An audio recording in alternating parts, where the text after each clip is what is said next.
Blog Talk Radio.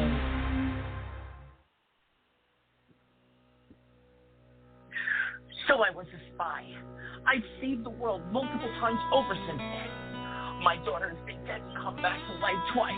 I've been dead and come back to life at least 3 times. The WSB needs to let me off. Welcome to Take 2 Radio. We are pleased to bring you interviews with people in the entertainment and music industry, discussions and recaps of the 4 remaining daytime soaps. That's The Bold and the Beautiful, The Young and the Restless, General Hospital, and Days of Our Lives, as well as various other shows. For upcoming and previous shows, check take2radio.com. That's with the number 2. And you can find us on Blog Talk Radio, iHeartRadio, iTunes, and other streaming apps. Follow us on social media at Take2 Radio, and thanks for listening.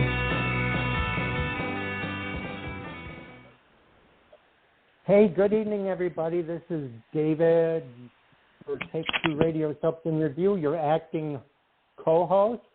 And with me, joining me, I have my very best friend, Anthony. Hey. And I hope we're getting Candace soon because it's just the 3 of us. And I do have an announcement.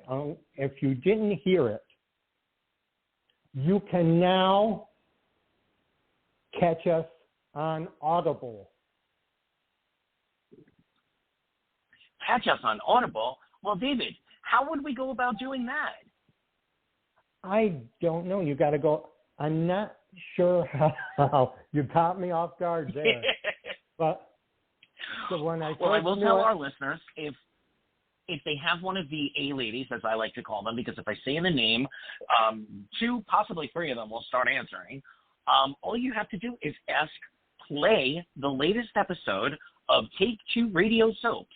Once you're in that latest episode, you can always ask to play the previous episode. I believe it goes back about 15 episodes.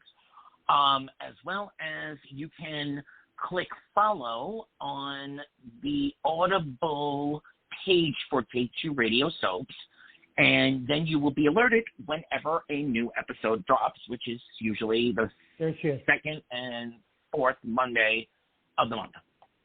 There she is. Yep, 2nd and 4th. Right. Hi, Candace, did you hear that? Yes.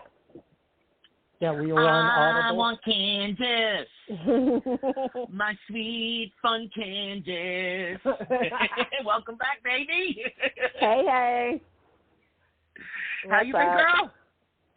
Oh, well, I would have been a whole lot better if, certain strike was over with. Actually, 2 strikes. Because this would have been the week of the daytime Emmys. Yep. It would. So, David was asking me if I had any soap news, and I was telling David, and for some of you who follow me on social media, this is what we call convention season, and I am part of the blind and low vision community. So I am in the midst of 3 different conventions. 1 that just passed, and 2 more that I'm preparing for.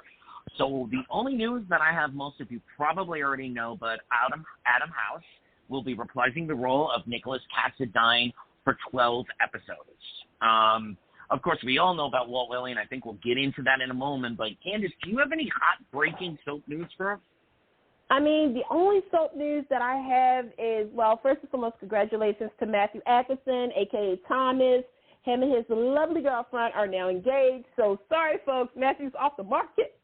It's okay. Oh, shucks. But congratulations. We're going to get through this together. Also, regarding the strike, because this is kind of confusing, so I'm going to break it down to you guys.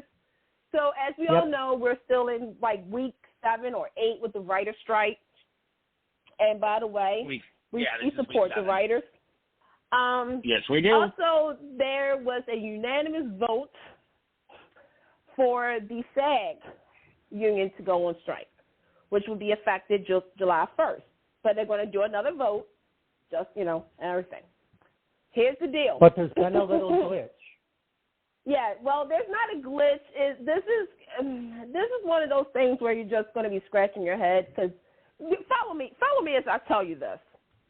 So go ahead. July 1st will be the SAG-AFTRA strike, but it will not, and let me really clearly say this, it will not affect the daytime actors because there was an agreement, sort of like a protection bubble for daytime actors as well as like if they do game shows and whatnot. And it lasts until 2025. Now, I know what you guys are saying, but don't the daytime actors pay the same fees as SAG? You're right, they do. Yeah, they do. Why aren't they a part of the SAG union? I don't know. That's another question for another day, and y'all know I'm going to find out, right? Okay.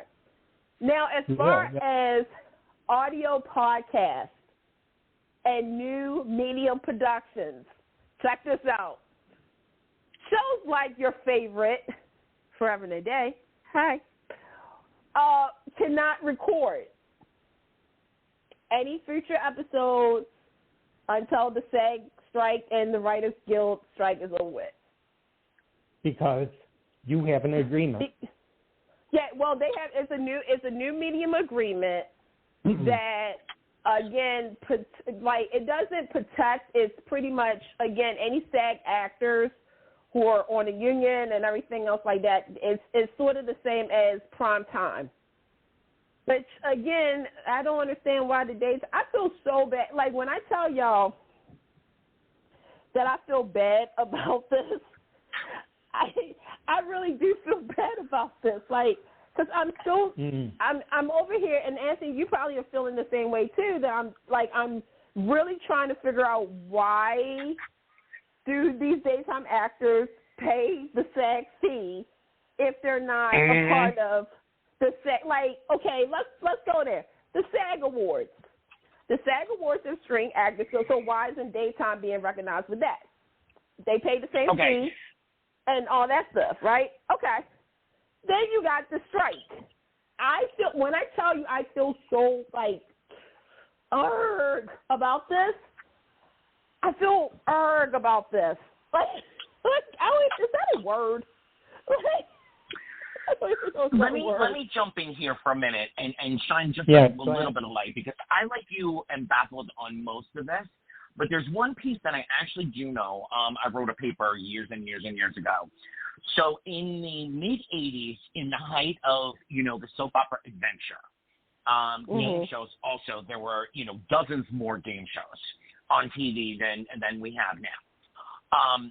There was a deal that was struck with SAG that it basically shielded all 5-day-a-week scripted productions, and game shows count as scripted productions. So it was basically to shield so that if and when, different various unions went out on strike, your daily content would not be affected. Yeah. In the mid-2000s, I think it was like 2006, right before the last big writer's strike, they amended a lot of those rules, and yet didn't include the daytime soaps in any of those amendments.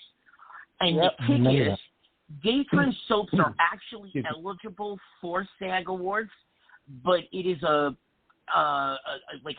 custom that they don't put daytime soaps up because it's too much content, it's too recognizable, et cetera, to go against weekly scripted shows. So it's not that they can't submit themselves. It's sort of just a customary, we won't do this to set the bar, to keep the bar fair. Hopefully, honestly, I'm on the fence on whether I want SAG to strike or not. But if they do, it will be the perfect time to kind of reset the game. And here's the deal. For those of you out there online who are lamenting the writers, let me ask you a question, okay? Candace, let's do a hyperbole hypothetical, right? Okay. Candace, you work with Chillin', right? And you go 5 days a week, right? And you give your all, and you make a certain salary, right? Now, if you found out in the state of, let's say, not far from you, let's say West Virginia, just for the land's sake, in the state of West Virginia, it's union guaranteed or whatever guaranteed that this person who does the same job as you and get more money than me, almost double the benefits and is making a hell of a lot more coin. How are you going to feel? You better believe I'm raising my voice. It's actually what's going on right now. You know what? It's funny, Anthony. Here's the funny thing. I'm going to tell you something. It's funny that you say this because California, Virginia, Maryland, Florida, and everything recently had a child care workers strike. Yeah, that's actually happened. Okay, and and it was also a part of the teachers union because, again, child care providers are not glorified babysitters. Let me say that for the people in the back. They're not babysitters. Okay. So basically that's what it was because D.C. actually, for teachers and child care, they are the place that actually has more benefits and also higher pay for child care teachers. So like you just said, everything that you're just saying is like, okay, you're busting your butt 5 days a week, sometimes even on weekends, and sometimes even after the 8-hour shift, right? And you're not getting the recognition, but somebody else who's doing the same thing as you is getting way more. You go ahead and you raise your voice because here's the thing, and then I'm going to get back to what's happening here. Back in 2007, okay, I think that was the last writer strike, right? 2007, 2008, that TV season and everything. We did not have Netflix. We did not have Amazon. We did not have, all of these streaming service. And that's what's the pinnacle of this whole thing is that, again, you have streaming versus networking versus, and yes, we'll put it in there, digital/audio. Everybody is trying to put out the same content, but sadly, one division is not getting paid as much as another division, which is doing the same thing. There's higher up CEOs who are just like, you know what, not our problem, not our business, but guess what? It is your place and it is your business, Netflix. Sorry, I got a call. Netflix because of what they did this weekend.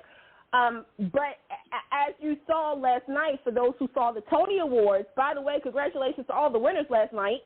We had some personal connections on that one. You saw how the writers make a difference with the awards. Even though it was great, I'm going to be honest, I love how they said it. It was like, if we didn't have a script, that's because we don't have no writers. And without the writers, we don't have really a show. So all in all, here's the thing. Without writers, you don't have a show and you don't have a movie. Without the actors, you have nothing. You really don't have nothing. And yes, I know some people are feeling a certain type of way that the DGA, which is the Directors Guild Association, they met their requirements. They agreed. Everything is fine. Some people feel as though the DGA turned on the rest of the union and stuff like that. That's not the case. Because here's the thing, and Anthony and David, I think, Anthony, David, I know you didn't know. Directors make a little bit less than what you think. I remember you talking. They make less than the writers. Yeah, and as far as it goes for like television, because that's another argument, is obviously filmmakers like a Steven Spielberg is going to make more and more than give me a director on TV, y'all, real quick. Crapping out on the person too. Jimmy Brevin. Thank you, Devin Drew. Hey, Jimmy, what's up? Obviously, because Steven Spielberg is a top. But they both are doing the same thing. They're directing. However, you have, again, studios and streaming and networks. So it's pretty much, I'm going to break it down. It's a financial situation. It's respect. This is how the order goes. Respect, financial, and and trust and believe, y'all, they do not want to continue with this strike. They really don't. They really don't. And, yes, this will affect some of your favorite shows. And it's already affecting the fall season. Again, a lot of these networks already put out their quote-unquote fall season so far, midsummer/fall season. And if you haven't seen it, it's pretty much reality TV. It's except for ABC. ABC is going to do Albert Elementary reruns.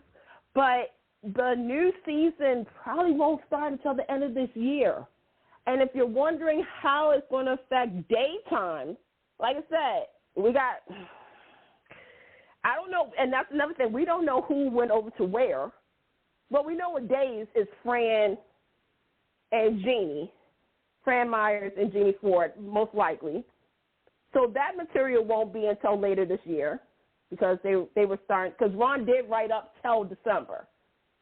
But after that, that's all the, 5-4. Ron Josh isn't Griffin, 5-4? Nope. I thought he was 5-4. Not anymore. Yeah, he was, the only writer currently on the soaps that's F-Core is Josh Griffin. Okay. So, Bo will probably, they got material. That probably around mid-July, early August for them. General Hospital, I think, based off of what they said at the convention yesterday, they're going to be going July, August as well. So they're guys, into the first week of August. Yeah. So let me break in and give you this. What I know is General Hospital is into the first week of August. Bold is into the third day of the last week of July.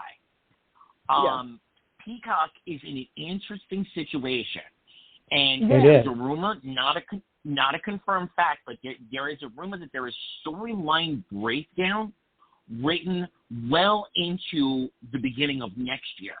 And so even though they're not written scripts, there is a loophole that if the story, I don't understand it, and it's still in rumor form, but if it's true, they would be able to stay in production until early next year, which means we might not get affected with days at all. I also heard a rumor that Bold was considering going to a live improv format and doing some sort of dream sequence, taking out of the scripted where they are and doing some kind of improv adventure to keep fresh episodes on. I don't know how that would be. Well, first off, it's SAG. I don't know how that would work, but if we got some feedback. Wait, hold on. Oh, all right.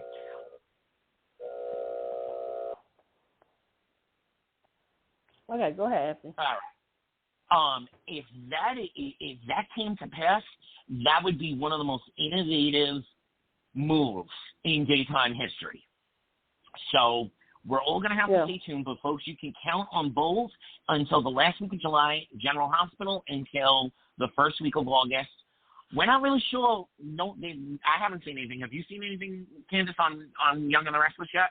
I mean, Young and Restless is going to go through because Josh Griffin is writing. He's straight. The strike really does not affect Young and the Restless at all. Out of all the soaps, because Josh Griffin is 5-4. So, yes, he is the Tyler Perry of daytime television. But what about his writer? So he would have to literally write each script all by himself? Uh-huh. Oh, girl. Yeah, he going to get paid because too. Amanda is a part of the union.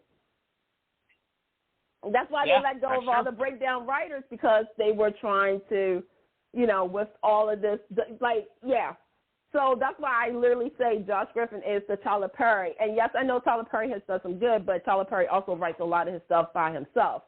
So Josh Griffin is seriously the sole writer at Young and Restless. There's no breakdown writer. Well, God bless him.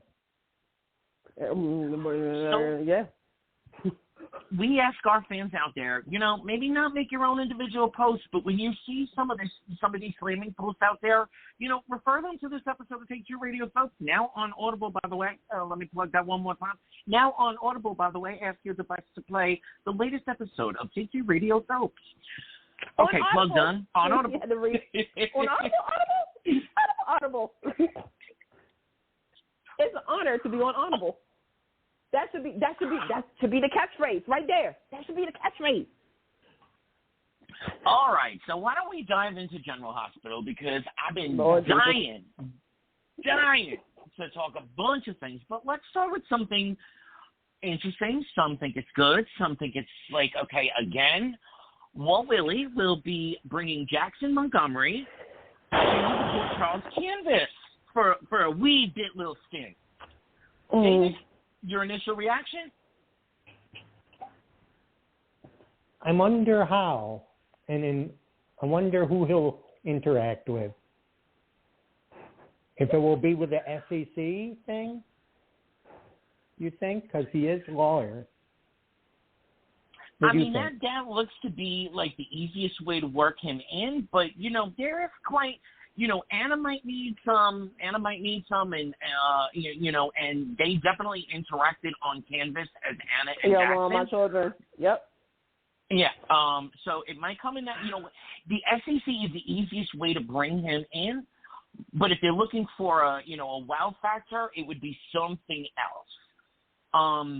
I have a feeling that this is the first of a few that we're going to see in preparation for Primetime Prime Valley, which I heard is now back on again. Candace, what are you hearing and what are you thinking? I haven't heard anything. I think some people was really surprised with what I said with this answer. Here's the deal. I love Walt Willey. In case y'all don't know, I like Walt Willey, and if y'all want to listen to the interview that we did with Walt Willey, where I got called out for a couple times actually, check out T2R Radio on Audible and all through the platforms. Okay, darn you, Walt Willey. Look, here's the deal. Like I said, I love Walt Willey, and I'm glad he's back on daytime. And I'm surprised, to be honest, that he's going on General Hospital. I'm going to tell you why. This is one of the characters that really has his own identity, right? He does. And I feel as though over at General Hospital, you do not have any All My Children writers. Follow me where I'm going at with this. And my main fear is that they're not going to get the essence of Jackson Montgomery, right? Unlike Nora Buchanan. When Nora Buchanan was over on General Hospital, it was Nora. Like, we knew who Nora, it was Nora, right? It was the same Nora we saw in One Life to Live. And that's because you have people who understood the character, who wrote for the character as well. With Jackson, I'm just a little worried about it because here's the deal. I'm going to be honest. I'm going to be greedy. GH, I'm going to be greedy because I want to update on what's going on with my Erica Kane. I want to know what's going on with my Pine Valley peeps. Like, come on now. Like, we deserve that. But you know what, GH? I know what you're going to do. You're going to have him be Drew's lawyer, aren't you? So that way he can say, you look a little bit familiar to me. Inside joke. Then he's going to probably see Michael E. Knight and says, you know, that man looks a tad bit familiar. Watch all these jokes. I swear if all these jokes happen, GH, you're going to let me down. I'm really hoping for a good visit from Jackson Montgomery. Obviously, I'm not going to put it past GH to throw Cameron Madsen and Michael E. Knight, James Patrick Stewart, Kathleen Gotti. I would hope they put Finola in him because of that history with All My Children. But I wouldn't be surprised either if he knows Sonny, because he's going to you look like a boy named Miko. I don't know. They're going to just play this beat. But like I said, I'm 50-50. I'm 50-50 because here's another reason. Yes, I understand the agenda to see if All My Children fans want All My Children back on ABC. Clearly we do because it was trending over the weekend again, obviously. But I'm going to say something that I sometimes I'm just like, all right, General Hospital, you're celebrating 60 years.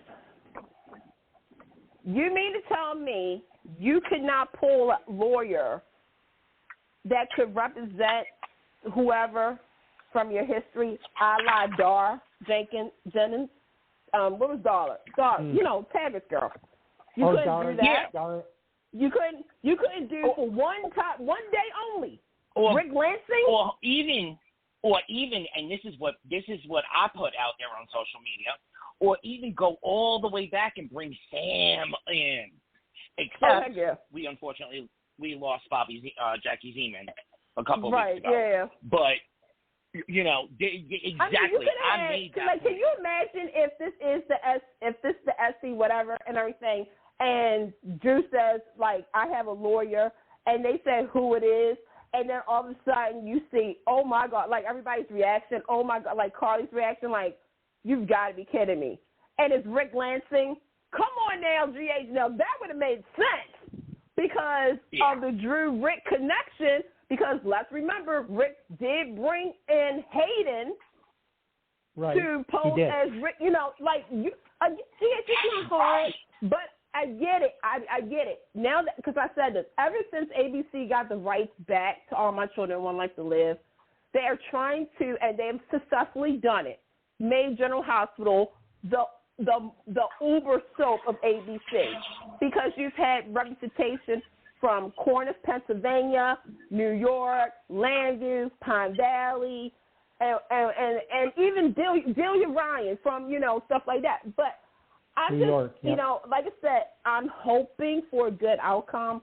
I don't want this to be like, I don't know. I just I'm going to milk this for what it's worth. That's what I want. But at the same time, I need some updates. I need to know what's going on with Erica Kane. Y'all better not say Jackson and her got divorced, because I'm going to be mad. Well, I can't guarantee that you're going to get the update on Erica Kane herself, but there was a little tidbit that came out of the convention this week that said we were going to hear about some of the goings-on in Pine Valley. Yeah. So I'm thinking that Frank learned his lesson, because people were really unhappy with the little tidbits that were dropped when Nora was there. There was room for, there was room for more of that, and it wouldn't have taken away from the General Hospital storyline. She could have had a drink with Alexis or Diane, and they could have gotten into a little bit of conversation, et cetera, et cetera. I don't know how Frank's going to do it this time around, but the tidbit was dropped that we will be hearing a little bit about what's up in Pine Valley, which leads me to believe this is the test case. Are they going to come? Are they going to come from daytime once a week at night and watch? Right. We shall see. Yep. Mm-hmm. Yep. All right, hope Candace. so. I have been waiting to get on with you. First and foremost, I was talking with David before we came on. Before we came online. This was not the villain send-off to end all villain send-offs, but I will give you, it was watch. It was more than watchable. It was entertaining, but it wasn't it wasn't the hype that they touted it up to be. However, in the wake, they done good. They done real good. Does the Anna storyline make literal line, straight line from point A to point B sense? No. But I'm actually buying into it. I'm having a little bit of fun with it. However, I think it might be time for a test recast of Robin. I do think so. Because, enough of these little, 3-second end of conversations that Anna's having on the phone. Or she's gone for a couple of weeks and she comes back from visiting, et cetera, et cetera. Mm-hmm. But I'm having fun with this. I didn't like the Liesl-Scotty breakup, and I do not like that after all that action they got, they basically put Scotty on the back burner yet again for a while. Oh. I understand. I understand that now, you don't have Jacqueline Zeman, so y'all got to explain to us something on screen. Where is Carly's mama? You're going to have to give us an explanation at some point very, very soon. We do know that, with all going on, we ain't getting a tribute episode anytime soon, which makes me got it today. Very, very sad. But, even if you gotta write a quick little scene and insert it, you got to do better by your viewers, man. Yeah. Yeah, they're going to do something. Bobby was there. Now she's gone.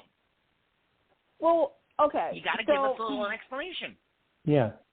I know. Here's the deal. Tonight's episode was dedicated to Jackie. They had a little blurb at the end, and that was it. Well, okay. So let me just say this.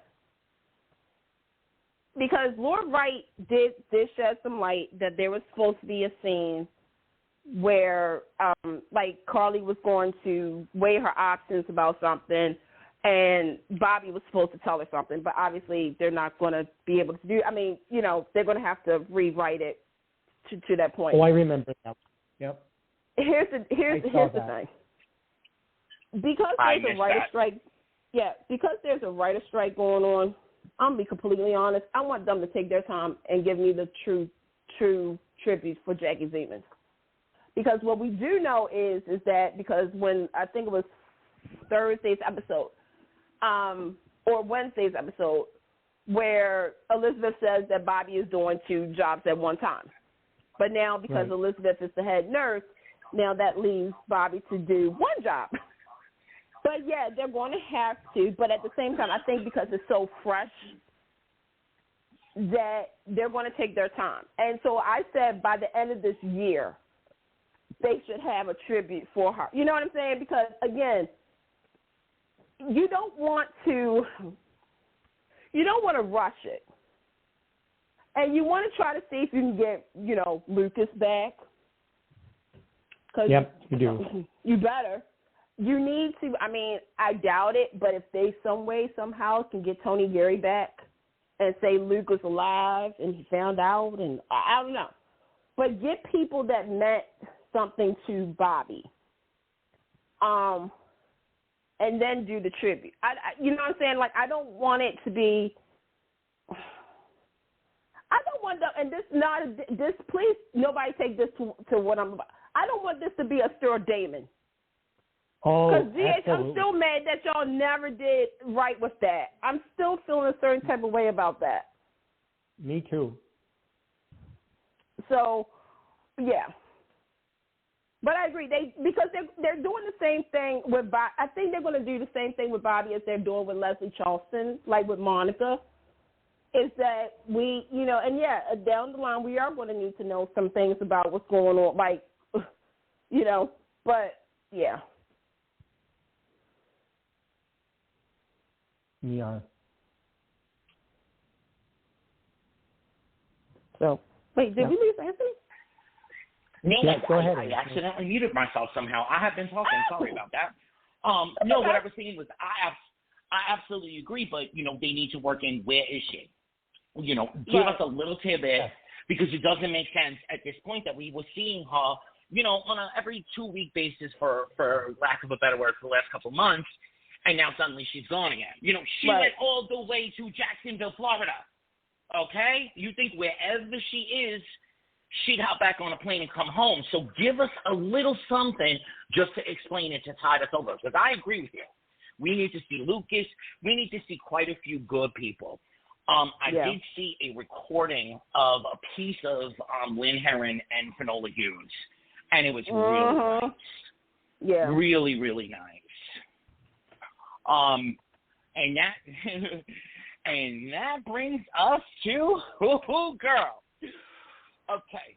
Thank you, powers that be. Maybe you've been listening to Take 2 radio soaps or whatever, but thank you for giving us a break from every damn day of Willow. David, I'm so sorry. I know how much. Don't be sorry. You still should be good. I love the actress. I love the actress. I kept saying to myself day after day, okay, when is the flat line coming? Beep! But no, all kidding aside. I am not surprised in the least. I saw it coming from the moment the eavesdropping began. I didn't know exactly how, whether it was going to be slip and trip, dip, but I knew Ned was going in a coma. Knew it. And I ain't mad at you, GH. This time, I'm actually not mad at you because I just feel this is building to. They're gonna rectify the mistakes that they made along the way with the fallout of the storyline. And if that is the case, I'm so down for the ride. I'm sorry, what did Ned they and Wally rectify? Curb. Candace, you know what? I'll say one thing: the big reveal. Candace, you wanna jump in here? This is so stupid.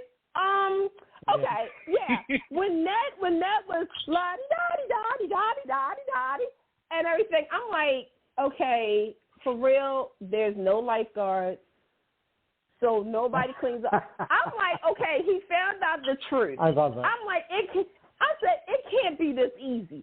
It cannot be this easy for Ned to go and snitch on Nina. There's no way. So when he hit his head, I was like, Lord Jesus. I said, so Jesus, please take me now. Just take me now. Just go ahead and take me now. Take me out of my misery. Because, again, GH, I get it. I totally get what you're doing. I totally get it. But at the same time, I'm like, so he going to have amnesia? He ain't going to remember? I don't know. This is like Stella. Stella can't remember. Honey, right?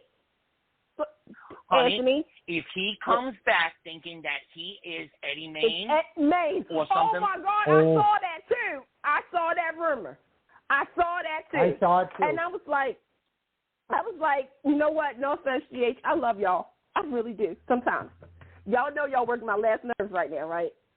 But I swear to jelly beans, if y'all do that, this means that I need some people. Look. Yep. I'm going to need for y'all to reinvest in Jalexis then. Not Jalexis, and Ned and Alexis. If you're going to do this, let's go. But I can't see y'all doing it. That's the point. Like, it's, TH, what have we got? What did I do to you? I'm going to give Ron, not Ron, I'm going to give Frank a little bit. Frank, come here, Frank. Come here. Pay attention. I got something for you, right? Go to ABC and say, as soon as the writer's strike is over, or while the writer's strike is happening, so it's all in place when it's done. Mm-hmm. Okay, listen, I'm going to need a little bit of coin. I'm going to need a coin purse here. And maybe a couple of those Harry Potter magic beans. I'm going to need something here because it's time for us to bring back the Lois. Let's get Rena up back on canvas because think about how many storylines she could actually be inserted into. True. Not only the Ned thing, a little bit of foil for Olivia, especially if they do decide to bring him back that he think he had him for a couple of months. It's Brooklyn's mother, Tracy versus Tracy. Oh girl, Tracy versus Lois, and I mean, it is almost a guarantee at this point with the amount of times the name has been dropped that Brenda's coming back in the near future. So, go to ABC and say, we need some coin, we need Rena, even if it's a limited, 6-month contract, whatever it be. Let's go in that direction if that's what you want to do. I wouldn't be mad at it because and I'm going to get into this later with Young and the Restless. CH, the problem that you're suffering right now is you're kind of doing it backwards by, all right, this is your 60th anniversary, and I'm going to keep harping on this.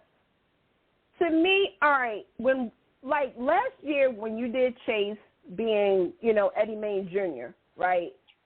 Quote unquote, Dan and Chris, y'all said that was y'all way of honoring Wally Kurth and, for his years on General Hospital. I had an issue with that, but I said, okay, well, okay, let's go with that. With this, I feel as though, okay.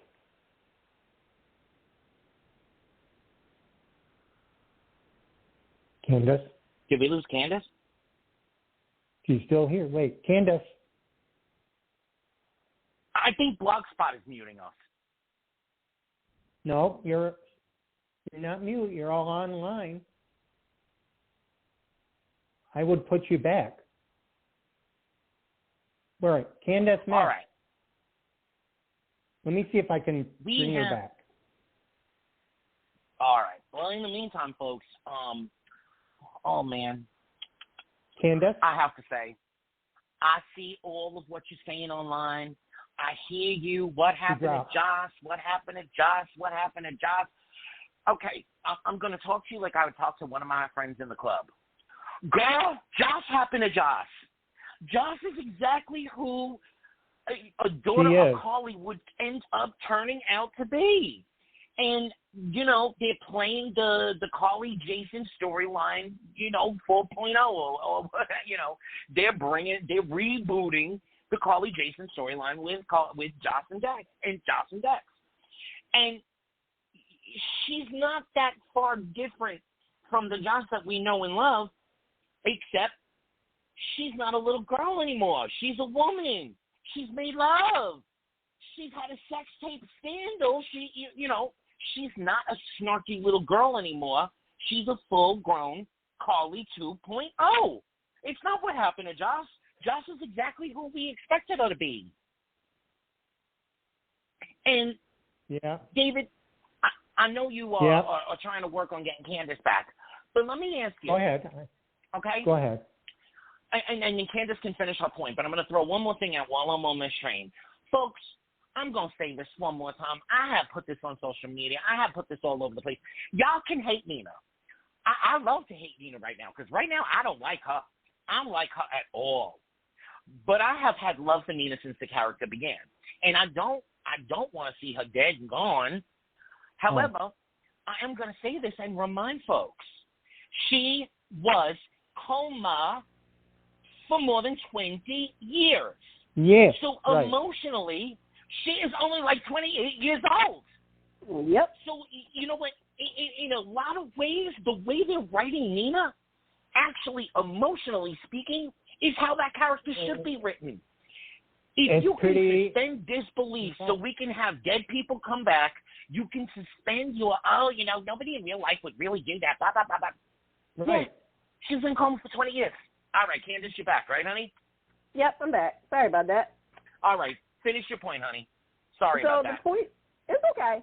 So a couple of things. One, with this whole Ned thing, like I said, okay, if you're going to revisit Eddie Main and you can't get Lewis, you have Alexis. Here's the thing. They have not known what to do with Alexis in like almost 4 years. Maybe 3 to 4 years. And then they get a man that they could actually do something with her, and then you give them a deadly disease. Exactly. Another one, and by the way. Well, even before that, you have the one guy, they had sex, he dies in bed. Neil. Darn Neil. Neil Burns. We had such high hopes for you, Neil. We had hopes for you, Neil. We had, and before that, you ruined your Lexus. I did. They were hot. They were hot, but Ned and Alexis, that's we can talk about that. So to me, if you're going to do this, do it right. Okay. Now, with this Carly Nina thing. thing. I got to say this before you go to your next point, and if y'all going to do it, have her need to sneak into the mansion by playing a butler again. If you can do it with Lucy, you can do it with Alexis. Let her be a butler for a couple of episodes. That would be such a great throwback. Would it be Dobson again? Dobson, really? Hey, I'll be fine with that. I'll be fine with that. But no, the thing is now with Nina versus Carly. Okay. I'm over it. I get it. Because here's the thing, I agree. Nina the mental state of Nina is she's 20-something years old. So it's sort of like the girls versus girls. You guys went to school, so y'all know what I'm talking about. It's like you have to one-up the popular girl, da-da-da-da, all that stuff. But at the same time, they're not, in a way, I think the writers forgot to put that point in, is that Nina, yes, she's 40-something, but hindsight, she's 20-something, right? They're not playing that point. And that's the problem, is that, again, we're looking at two grown women doing the same thing. You have Carly who, that's right. Regardless of who started it what, the point is that it's still continuing to the point that Willow is still, okay, to the point that nobody's really faced any consequences yet. And the thing is that this SCC 90210, SCV, SUV, TV 90, whatever, this is such a waste of my time. Because, okay, let's look at the umbrella of it all. All right, Sonny. Sonny, no matter what, will still protect Carly. It's a thing. They've been doing it for almost 30 years now. Okay. Then you got Carly and Drew acting like nobody can touch them. That they're the greatest thing since sliced bread. Get over yourself, okay? All right. Then you got Nina. Nina feels as though this is the ultimate revenge for everything that Carly has done. Okay, Carly, here's the truth. You kept 2. How many, Anthony? 2. 2 fraternities from her. Okay? Not 1, but 2. Okay? Then let's go to Michael. Next, let's not go to Michael because let's go to Jocelyn. Okay. Carly 2.0. No, wait. Before you go to Jocelyn, I'm going to give you the one sentence on Michael. I'm sorry. Actor himself, you're a great guy, I think. I'm not sure. You had some mess with Courtney and some mess with Kiki. But, you know, we don't dislike you as the actor, as the person. Okay? Kill him. Kill him. Yeah. Kill him now. Kill him now. Because I'm going to be honest. Here's the thing. With this storyline, you have ruined Michael to me. Because, again, all right, no, I'm just going to throw Michael and Jocelyn in before I get on Jocelyn's butt. Michael and Jocelyn, you do realize that Sonny has watched your butt since y'all were born, right? Yep. Like, he didn't have to. He didn't have to, but he wanted to. Okay? He loves y'all so much. Michael, he still lets you say Carressos. He don't have to. He lets you. Joss, girl.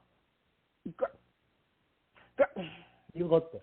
All right. He looked after her. He looked after both of them. Now, here's the thing. I could understand if Michael and Jocelyn are doing all of this because of the sins of the father.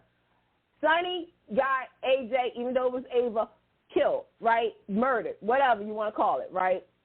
Jocelyn has a right to be mad at Sonny because her father still can't come out of the country. But again, thank you. You don't Nobody play those remembers beats. that. Right. You don't play those certain beats. Here's another thing. Okay, let's be honest. This is another thing I had an issue with. And, yeah, I'm going to bring it back up. Jocelyn, you should still be mad. Yeah, you should be mad at Sonny, but also your own father. Why? Because your father is the reason that Nell came over to the Port Charles, okay? Because she gave you a donor kidney. Okay, thank you for letting me run that out. Okay, now, Miss Jocelyn, Miss Carly 2.0. I always knew you was going to be like your mother. I always knew when you used to wear corn all the time, you was going to be like your mother. But you have gone over and above. And, Carly, this is what you get. Karma is a bitch. Because this was you. This is how you and Bobby were supposed to be if, you know, all that other stuff didn't happen. But karma is a blessing, okay? Joss, well, you know, if this was Morgan, first and foremost, as soon as you said Morgan, I'm with Carly. I would have slapped you back into November of 2022, okay? Because I sure would have too. You wouldn't have done, no, we're not doing that, Joss, because, even though Sonny was technically not the real reason, but he was a part of it, you have no, you know what, Joss? I hope somebody throws it in your face. You're the reason that Britt died. I need somebody. You're the reason that Brett died, and you're the reason that Cameron is gone. Gone, right. So don't act like you, like, sitting pretty and everything like that. Now, Dax. Wait, Candace, let me go one more, because not many people have pointed this out. Josh, you are the real reason why Esme went after Trina. Oh, yeah, because that's Trina was the weakest link in the group, but she was really going after Josh. Right. And let me point out something, too. See, this is where me and GH, we have our problems right now. Okay, Dax, General Hospital, listen to me, because clearly you do not know what you're going to do. All right, on one side, GH, I will applaud you. Let me give you a round of applause, because you made a lot of people forget Dexter's true purpose other than being with Joss, okay? So I'm going to give you points for doing that. But I'm not stupid, because I always said, what is the real reason for Dex being in that orbit? What is Dex's purpose, point blank, period? Why did he start working with Michael? What made him take on Michael's proposal? Why did Michael choose Dex? Okay, work with me, you fellas. Work to see where your mind goes at. Okay. When you want Dex to see backstory. I don't want to even see. Here's the thing. I want that, but I need for GH to remember to give me something to be like, oh, my God, I can't believe it. Enter password. Hot diggly dong. I can't believe that. This is some good stuff right here, GH. I have not been able to do that in a very long time, okay? So this is why I said about Dex. You got a fresh character who's been there for a year now. A year, okay? Most of the year he's been with Jocelyn, okay? And that's fine because, GH, I will applaud you. You got some young couples on your soap. Much appreciated. But you still have not told me the real reason of Dex. Here's what you told me so far. Military. Here's a military background. Okay, that's all you give me. I need more. To me, when you had them say that Dex had the choice to leave and he chose to stay, that was my red flag. That was my flag. Anthony, you know what I'm talking about. You see where I'm going at with this. That was my red flag of why doesn't he leave the mob? Why doesn't he leave this? There's something fishy on this end. So I'm saying to myself, Candace, if you was a writer for General Hospital, and I've said this on Twitter, what would you do? I would have Dex be the one that snitched. The one that collects all the information and is working with the government or something like that to bring down Sonny. But, GH, you're not going to do that, are you? You're not. Because this is where I'm going to say this whole Carly Nina stuff is going to be. Yes, you got Ned, who found out the truth. He was so happy. Like, he was like, I'm going to tell the truth. The truth. Whoopsie, I fell and hit my head. Oh, shucks. Wah, wah, wah. Okay, Nina gets off again, right? All right, you got Carly and Drew like, okay, we got to do this. You got Drew over there saying, well, I'm going to go to jail. Scout doesn't remember me, so it won't matter if I'm gone from her. I can't believe they said that. GH, I'm going to need somebody to get I could not believe that. I'm sorry, yeah, I have to jump in here, too. You can continue in a minute, Candace. I cannot believe that they put that line into the script. My you jaw should have just saw dropped. my reaction. Like, seriously, mouth drop. I was like, wait, hold on. I said, I know he did not say, I'll go to jail and I'll leave Scout behind because she doesn't know me. So That's it won't awful. affect her. That was awful. And I was like, see, this is why I need to be over at General Hospital. Because the whole purpose of Drew coming back to Port Charles was of Scout. Scout was the thing that kept him going. When he came to Port Charles, it was in dialogue. He's been hanging out with Scout. He's been having the sleepovers, going to dinner, ice cream stuff. So for y'all to say that Drew does not even, like, Drew would sacrifice his own daughter to do Carly's bidding for jail time, we've now lost every ounce of hope for this character. No offense to Cameron Manson. I love you, man. But they need to let Drew go. Because at this point, it's like, and for those who say, Steve Burton's still no. This is clearly one of those where you have the character, you had something for him, and you lost your way with it because you have 5,000 other people to write for. And that's fine. It happens all the time. But for you to have that character say that line, knowing darn good well that's not the truth. And not only that, again, you're having him sacrifice himself and his children, his child, for this? No. David, Candace, I have to break in for a minute. I am having a dog issue, my guide dog. I will be back in a few minutes. Oh, okay. I'm sorry. Continue with. I'm sorry. Be back soon.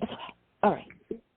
But no, this is the problem, GH. Like, you have this storyline, and like I said, when you said that Sonny and Nina was going to get married this summer, that's why I was like, okay, GH, you're doing this again.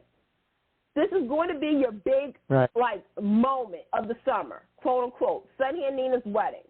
Will they get to say I do, or will they say I don't? Will Sonny, find something and start to yell at Nina and call her out every single name in the book, outline what he did to Claudia many years ago. Will Carly be sitting there? No. Right, but that's what I'm saying. Like, GH is playing these beats again, and I'm already prepared for the ultimate. You know what I'm saying? Like, I feel as though, first and foremost, let me just say this. Cynthia Watros and Laura Wright, I've loved them since obviously John Light and whatnot. Mm-hmm. But to me, the storyline, it has to come ahead. It has to end this chapter because you've thrown everything right. Because this is not like a Dorian and Vicky. This is not like a Brooke and Erica Kane. This is not a Catherine and a Jill. This is not a Brooke and Stephanie. You see what I'm saying? Because when you have feuds like this, there's more to just, it's just, okay, it started off with this, it ended with this, it ended with this, it ended with this, but now it's just like too much going on to the point that, okay, you're building all of this up, I better not be disappointed. And the thing is, I already feel disappointed. I feel truly disappointed. Disillusioned too. It's gone too far. It has. It's gone too far to the point where it didn't have to go too far. If that makes any sense. Like, I don't know. Like, I'm literally wrapping my brain around, okay, so Nina gets found out and all that stuff, so then what? Like, in all honesty, like, then what? And then what? Because then you got Willow. You have Willow. Is Willow going to forget? Like, is Willow going to forgive and forget? Like, I'm surprised at her attitude, too. I mean, it's over the top. It's too over the top. It's too much. It's like, okay, Willow, girl, I love you, too, but let's not forget what kind of person raised you. So the thing is, and not only that, you're dying. I would want to know Nina. Regardless of Carly, I would want that. And Michael, of all people, you should understand how it feels to get to know your biological parent, because that's what you did with AJ. You got to know him. You got that opportunity. Right. So, yeah.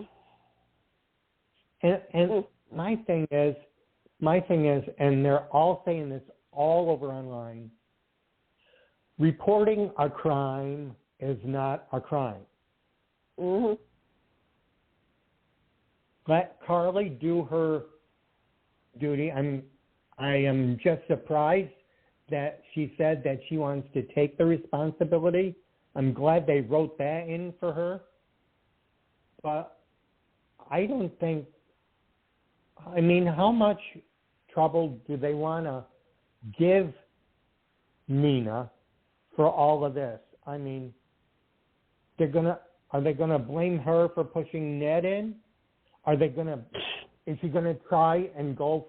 Is she gonna try and go for unhook him up? Is she gonna turn his support off? I don't know. I hope not, because seriously, and you agree with me, she is worth knowing. Wait a minute, we got some breaking news. But it's more so it's more so with daytime, but also with game shows, because some of your favorite daytime actors have appeared on this show. Pat Sajak is retiring. Yeah, I heard that earlier on. What about Vanna? Yeah, Vanna will still be there, but in a statement on Twitter, well, the time has come. I decided that our 41st season, which begins in September, will be my last. It's been a wonderful ride. I'll have more to say in coming months. Many thanks to you all. Pat Sajak. So there you go, folks. It's the end of an era. It's the end of an era. It is. Dang. Yeah, because, yeah. Oh, crap, all my games. Well, there's no point in me watching more. Sorry, man. I love you, Vanna. Hope you're still with it. I still hope you be there. Me too. So where were we? All right. General Hospital. Yeah, we are still there, huh? Yeah, we're still there. So let's move on from Carly to Nina to this whole Esme, Trina, Spencer. Well, no, actually, no. I want to go back. Because this was a bright spot on General Hospital for me. One of them is Elizabeth Weber is now head nurse of General Hospital. Yep, mine too. She should have got more fanfare. What are we going to do? Well, here's the thing. I'm fine with what they did. This is one of those times where it didn't have to be a big woohoo. But I think because, again, the writing, we thought that she got it. But remember, they did say that the board would have to, the board of directors would be the final ones to review her case. Even though Monica, Epiphany and gave her a great review. This is one of those times where a little, I did get excited with this. Because and that's how we found out about Bobby, that Bobby was doing, the head nurse, and she was also doing another job. So when Terry and them came and said that she was now head nurse, it was tears because, again, you now saw, and this is where, folks, you now see tradition being passed down to the new generation. Without it being a big to-do, everything. But what I did like was... keeping it in the family. And keeping it in the family. And also, I love the fact she called Grams. Shout out to Rachel Ames. Hope you're doing well, sweetie. Shout out. So when she said that, and then she turned, and GH, this is the scene that got me, is when she turned to the wall. Oh, yeah. I'm gonna say whoever came up with that idea for the wall, I applause, because this is one of those moments where you as a GH fan, when you see the pictures, it all comes back to you. So when she looked at Epiphany, I mean, look, Sonia Eddy, we will miss you we will miss you. No matter what, we will miss you. But Epiphany really helped Elizabeth, right? When she looked at Steve's picture, and you have to think about this, Elizabeth and Steve never shared a scene together. It was Audrey and Elizabeth. Now, because John had passed away, remember, before Becky came on. So when she said, Granddad, I'm new head nurse, aren't you proud of me? And in that moment, it felt like General Hospital. Because Steve and Audrey was there first, and now their granddaughter is now head nurse. Just continuing the traditional, And so I was like, that was really sweet of them to stay on that wall because, you saw Lila and Edward, and you saw Alan, and you saw, Amy, you saw everybody who's made General Hospital, right? And so it was really nice to see that and have that moment. So I'm glad that Elizabeth is now head nurse. Now I want to see Story. Yep. Mm-hmm. Mm-hmm. I want to see Story. I want to see the hospital more. I do too. Now we can go over. So, David, how did you feel about that? I felt very happy. It was a warm moment for General Hospital. One long overdue. Mm-hmm. I really appreciated it. She should have had it a while back. Well, I mean, it's good that they recognize Becky because she deserves it. 20 years, she should get it. Yeah. I was just like, oh, she got it. Okay, cool. Now I'm just like, okay, I want to see, the story part, So we'll see what happens. But, yeah, Elizabeth is now head nurse of General Hospital. All righty now. All right. Right? Where do you want to go? So now, so now let's go over to Trina, Spencer, Taggart. all of it. All of it. Zordon. And Zordon, as they call it. Yep. Zeke and Jordan. So, okay. So let me just say this right now. Yep. Riel Andrews, if you're listening. Yep, give it to him. You better submit next year. Time. Yeah, you better submit. Because when I tell you, this is one of those things where I think collectively every General Hospital fan on social media was saying, please, GH, prove all of us wrong with this. Because I think the majority of us was like, they're going to say it's Curtis's child because they were playing that beat too hard. Mm-hmm. So when they did a paternity test and it was revealed that Taggart was not the father, I would say Tabiana as Trina. Trina did the grown-up thing and said, Curtis, I'm sure in time we are going to have a relationship. But Taggart is my father. And like Taggart said, it could be worse. It could. And you could see Taggart really trying to hold it all together because that's Taggart. For us who watch General Hospital, we know Taggart is not the one to fall apart and break down and cry and everything. He's always been tough, very nonchalant, very, like he's held it all together. You can't hold it all together. Even the strongest person is going to break on that. Exactly. And that was the thing. It's like, okay, Curtis, let me get to Curtis real quick. Curtis, who I felt as though like that little smirk of his needed to be wiped off, I'm just going to say. But, Portia's like kind of, I read it where she's relieved, but she's still like, oh, crap, okay, I still got to fix this.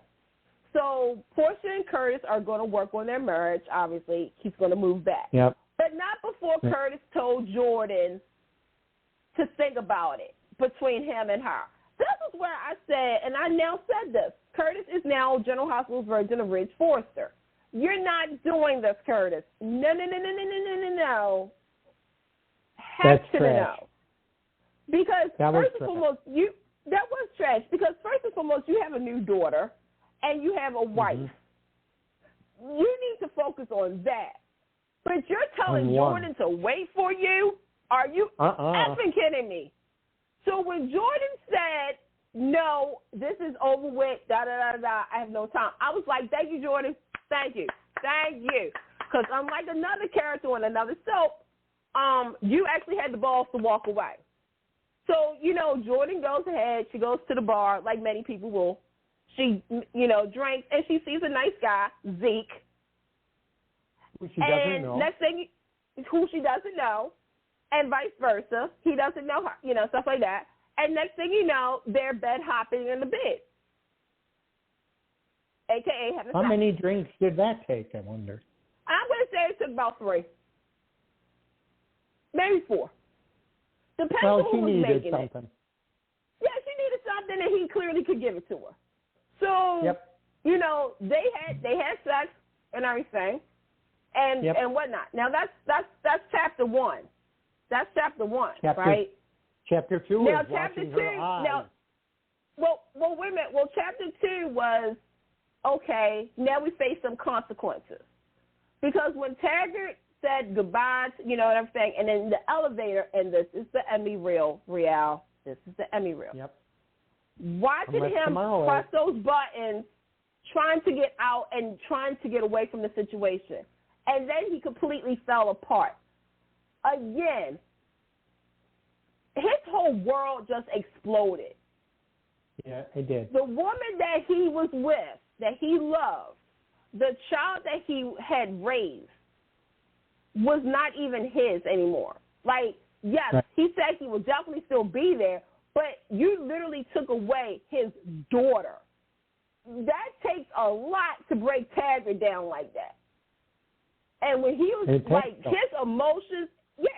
emotions and everything ran red because, again, it's like the biggest wound, like you had the Band-Aid and you just ripped it. Mm-hmm. Right off, completely. Then you have, again, C comes back to town telling, Portia, I'm here and staying and stuff like that. And Portia goes to her best friend. I didn't even know they were best friends, to be honest with you, GH. I didn't know. Elizabeth. So they go out and everything. So Portia and Jordan, bump into each other. And just when Jordan is getting on the elevator, here comes Zeke. And, Portia's kind of eyes. Yeah, Jordan's like, look it, and then that's when Portia says to Elizabeth, oh, this is my brother. So Jordan now realizes she slept with Portia's brother. It happens, folks. It happens. We better move on to another soap. Oh, man, I wanted to get to the Sabrina stuff real quick. Okay, great. I know. Okay, real quick. Yep. So we found out that, the evidence towards Esme that Victor gave was all false. You think it's false? I kind of do. Half of me wants to believe that it's real, but half of me is like it's probably fake. But I think because Nicholas, I go back and forth. Right, because Spencer is going to keep it because I think he knows that might trick her a little bit. But what I did like, and it took a year and 4 months to get to it, we got Trina's point of view of that night.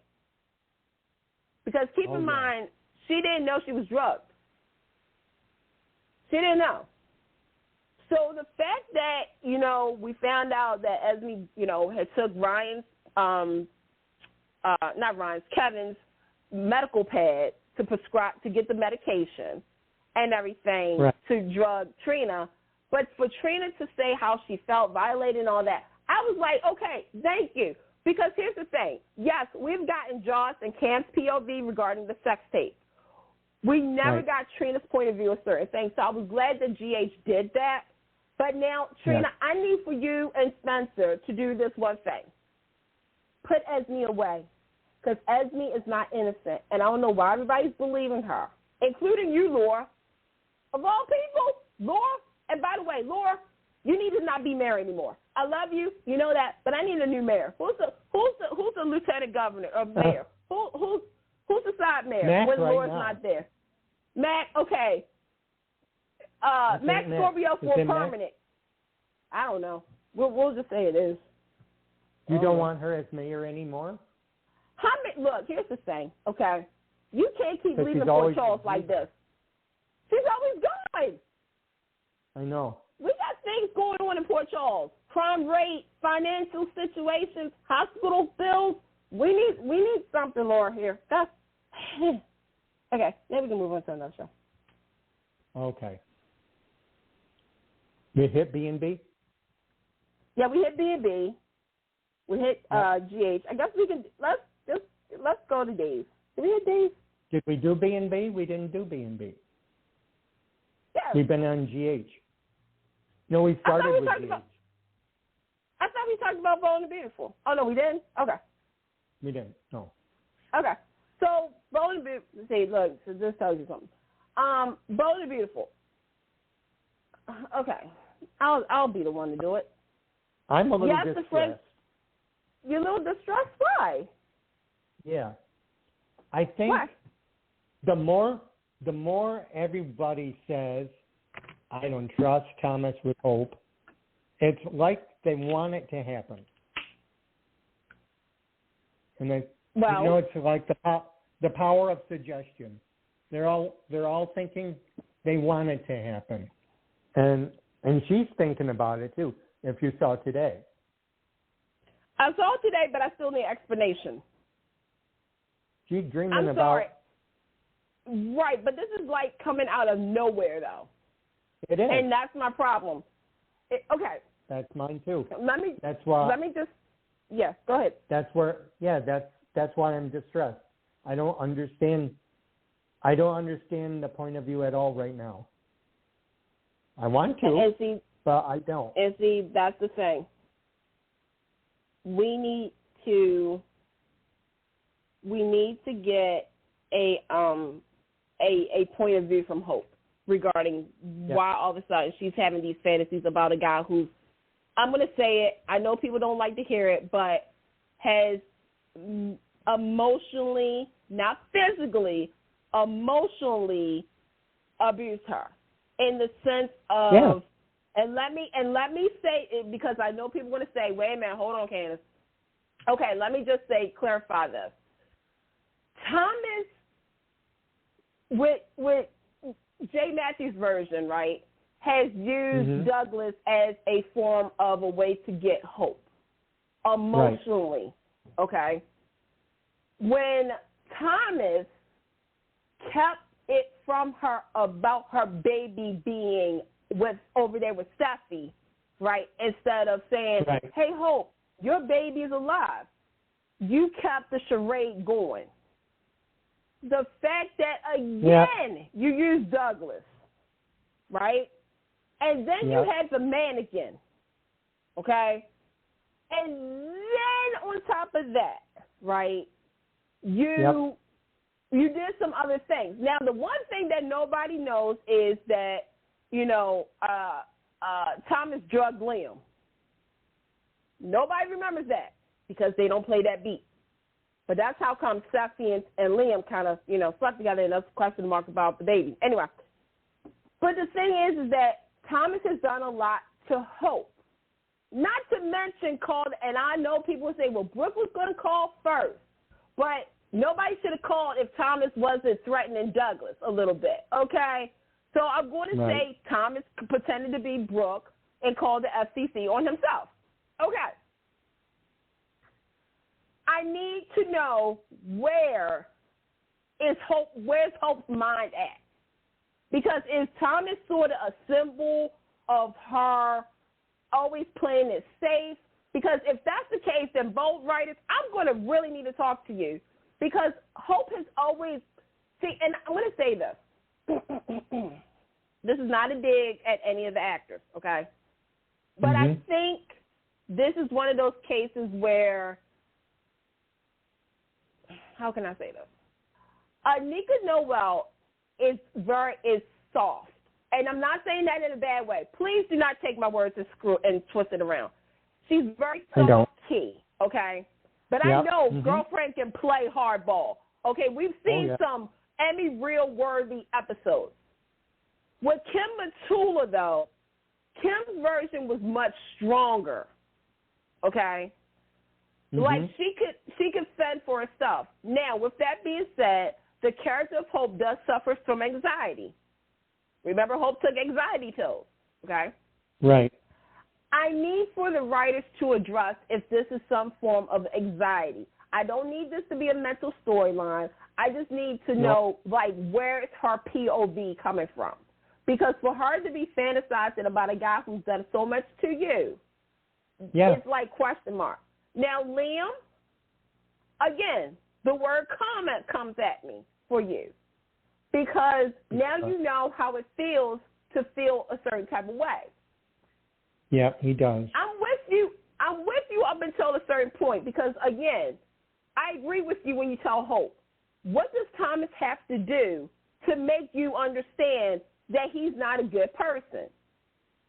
I agree with you, okay? And not for nothing, Hope, you could have, and I'm going to, I'm going to go straight to Steffi. Because Steffi, I thought we ended this when you got with Finn. I love Steffi Forsyth. Let me clarify this, but in this situation, you're an instigator. Because, you go ahead and tell Liam, well, I know what I saw. I saw Hope and Thomas holding hands. Okay, I see people holding hands all the time. But I get what you're trying to do. You're trying, because you know how Liam feels about Thomas, you're like, okay, this might be some interesting stuff. When you told Hope the choice of having Thomas back to save your company, to save Hope for the future versus losing Hope for the future, what do you think Hope was going to say, Steffi? Like, in all honesty, you put her up against the wall with that one. So, yeah, her and Thomas do have to work together. And, yes, Hope did set some boundaries. And, yes, Douglas kind of read into it a little bit. All right. Now, again, Steffi, you're saying to Liam, well, I don't know. Maybe, da-da-da. Steffi, worry about your husband and your kids. I understand you want to stir the pot because you feel as though this is sort of something like this is making you feel a certain type of way. But as a CEO of a company, you know you're dead wrong with all of that. You too rich, you know you're dead wrong with this because this is not healthy. Thomas, if I was you, to prove that you are different than what everybody's saying, I would not be working at Forrester. I'm sorry. I understand you trying to prove that you learn, you grow and stuff, but you can show it outside of Forrester. Because here's the thing. They all are going to blame you for something. You are the scapegoat when it comes down to stuff. Like, okay, when they said that they're going to go to Italy, okay, check this out. Somebody could be staying behind while the other person goes. But Stephanie's like, no, both of y'all have to go. Like, and Hope and Tom, that's my thing. Now, I did see, obviously we saw the promo and everything, beautiful, gorgeous, that. Here's my thing. All right, you got Stephanie looking at Hope and Thomas again, and I'm going to say this. I have a feeling that Thomas is going to get set up, or Thomas is going to do something. Hope is going to do something, but it's going to be twisted around from Stephanie or Thomas. I'm sorry, I do not trust this. I know people want Hope and Thomas together, but for me, hindsight, I get it, I understand it, but I'm just like, is this going to do any favors? Because you, like I said, Steffi, you can put your 2 cents in, but walk on out because you have to worry about your marriage. Hope and Liam and Thomas have to deal with this. Hope has to deal with this herself because this is like really weird. So that's all I got. What you got, David? That's about all I got on that too. It seems that's what they're focusing on right now. Mhm.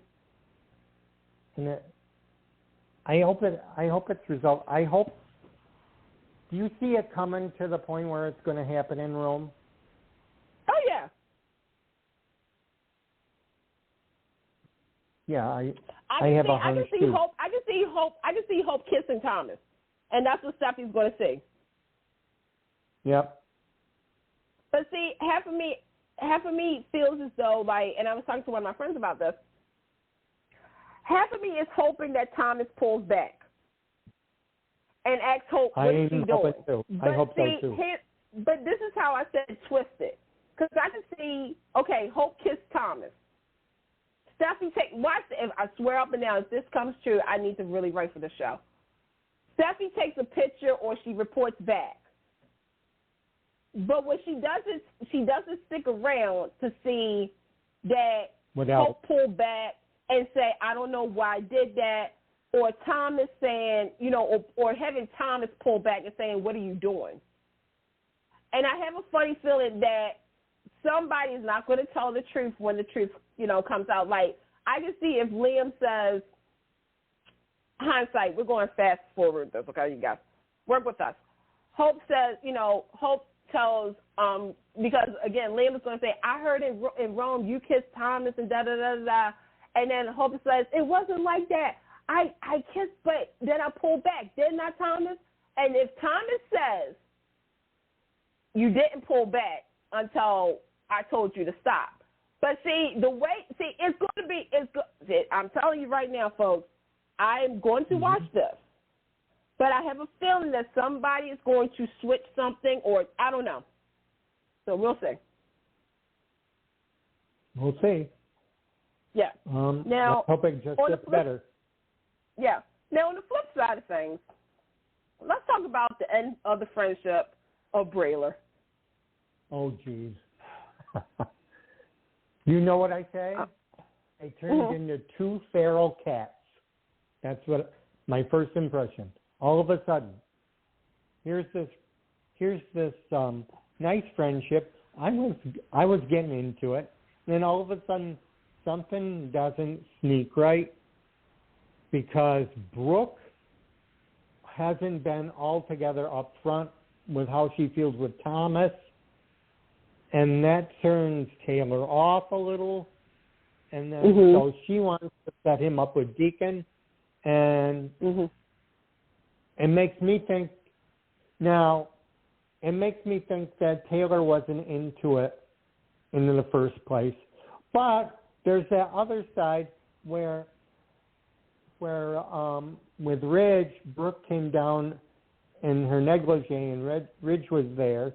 Now, I don't know, that can be talked about two ways, but I see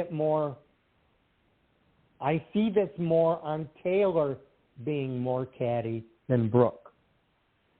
And that alarms me, if that's the case. So I know both. I'm going to do this because I have a problem with both women with this. But more I do with Taylor. It actually is with more Taylor because I'm going to go back to the wedding that never happened. The fact that Taylor still was going to try to get Ridge to marry her when the truth came out about Brooke, that disturbed me. Brooke and her Teddy and all that stuff, to me, it's like, oh, I didn't know you were here. Okay? And I like the fact that Hope called her out. Now, when it came down to this friendship, like I said, that scene when they was telling Ridge, we choose ourselves, like I said, from that moment, from that scene on up, my main concern was Taylor. Because the thing is, Brooke has been without Ridge and has done fairly well. But Taylor is the one that I feel as though needs the hand-holding and the push away from Ridge. Because I'm going to go back to something. For Taylor to say, now y'all got to really remember when Taylor came back with Krista Allen's version, the reason that she wasn't there for Stephanie and Thomas and all that stuff was because she felt as though she couldn't stand the sight of Brooke and Ridge. No, and no. We're not doing that. With Taylor and her trying to set Brooke up with Deacon and the waiter guy, that was a distraction so she can get back with Ridge. Are you effing kidding me, Taylor? We're doing this? Like, You wanted the diversion so you could have Ridge all to yourself. That does not look good for you. That's actually making you look desperate. I need the writers to do this. Because, again, when they had that little cat fight and then when Taylor said that Logan blood in her, talking about Hope, and I'm about to say, Taylor, you've had more Logan blood in you than any because you had the father, you had Rick, okay? So please don't do that. Now, I wish Brooke would have said something too. But, hey, it is what it is. To me, I'm like, this friendship, obviously, it was going to be wiki. It was going to be weird because it was something we weren't used to. I do credit the writers for giving me at least 5 months. Like, not 5 months, 4 months. But we all knew that the one thing that they would probably fight over would be Thomas. And rightfully so, because, again, Taylor, you're going to say that the friendship depends on how Brooke handles Thomas. What the mess? Thomas has done damage to Brooke. So, sorry, Brooke has the right not to forgive your child. I'm sorry.